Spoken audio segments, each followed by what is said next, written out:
If you're a parent that does drink, you probably don't even notice the signs, because when I was younger, I figured, oh, they're not going to smell it on me because they're drunk. They're not going to notice me. Even if I was high or drunk or whatever, I'm like, they're not going to notice me because they're drunk also. Or even though they know it's wrong, they feel it's all right because they can get away with it.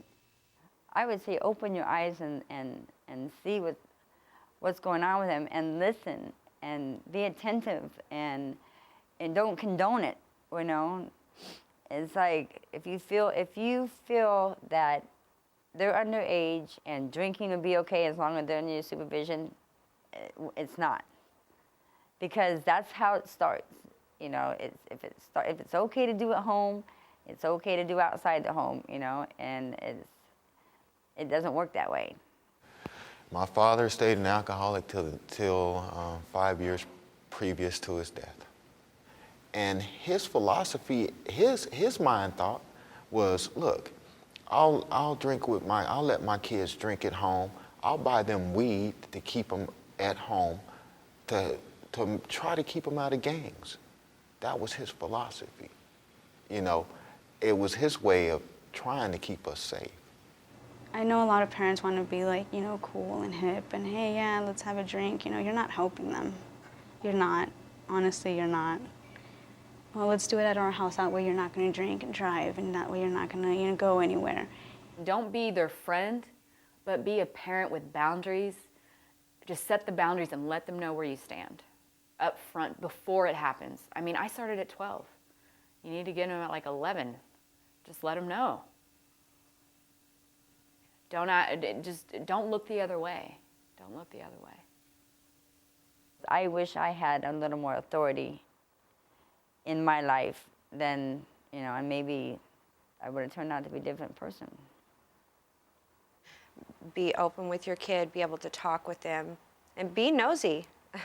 Be nosy about what's going on and who they're hanging out with. Know their friends. Be nosy. Be nosy.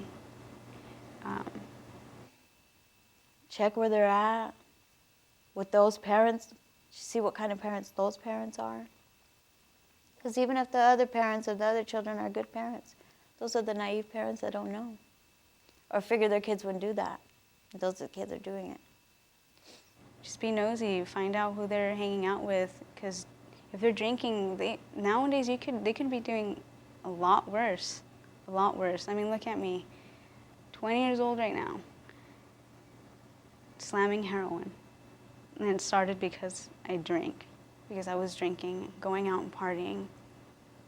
You know, a lot of those parties, you experiment with other drugs.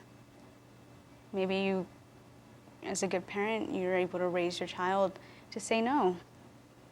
But it's brought around, it is, many different types of drugs. My kids, I'm going to try to tell them when they're at the right age as to what's coming towards them. Be sure you set an example, a good one. You can't, I don't believe you can tell a child, don't drink and get drunk, if you do that every Friday night, because it's okay. And if your kid needs to tell you a secret, keep it a secret. I think lack of trust is the biggest way we lose our kids, because they don't trust us enough, at least in my experience.